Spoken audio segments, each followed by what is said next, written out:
کہ جناب ابو الاسود دوئلی کے جو شاعر بھی تھے اور امیر المومنین کے خاص عقیدت مندوں میں تھے، اور امیر المومنین نے اس کو بصرہ کا کچھ مدت کے لیے قاضی بھی مقرر فرمایا، اور قرآن کی یہ جو اعراب و نقطہ گزاری ہے یہ ابو الاسود دوئلی نے امیر المومنین کے حکم سے کی ہے۔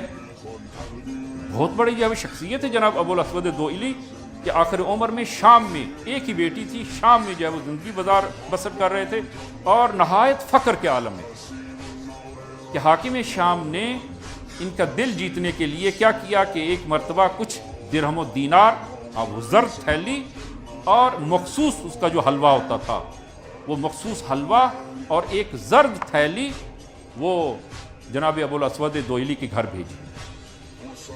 بیٹی بھوکی تھی، گھر میں کچھ نہیں تھا، بھوکی تھی، اب نہیں معلوم کتنے وقت سے بھوکی ہے۔ جناب ابو الاسود دوئلی گھر میں نہیں ہے، گھر میں نہیں ہے۔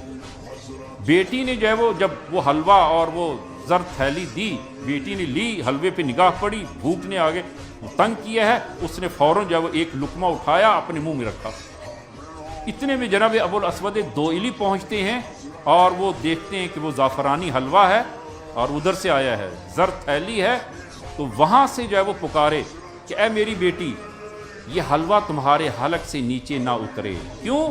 اس لیے کہ اگر یہ حلوہ تمہارے حلق سے نیچے اتر گیا، امیر المومنین کی محبت تمہارے دل سے جاتی رہے گی۔ مال حرام کا اثر یہ ہے کہ امیر المومنین کی محبت نہیں رہے گی، یہ محبت کمزور ہو جائے گی۔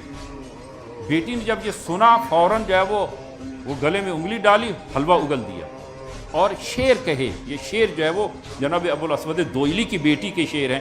نبیع علیک احسابا و دینا و مولانا امیر المؤمنین ابی شہد المزعفری یبن ہند معاذ اللہ کیف یکون ھذا۔ کہا کہ کیا تمہارے اس جو ہے وہ زعفرانی شہد کی وجہ سے ہم اپنا دین بیچ دیں، جبکہ ہمارے مولا امیر المؤمنین ہیں، ہم اپنے امیر المؤمنین مولا کی محبت تمہارے اس زعفرانی حلوے کے بدل میں ہم نہیں بیچتے۔ اصل معنویت گھر میں جو ہے وہ حاکم ہونی چاہیے۔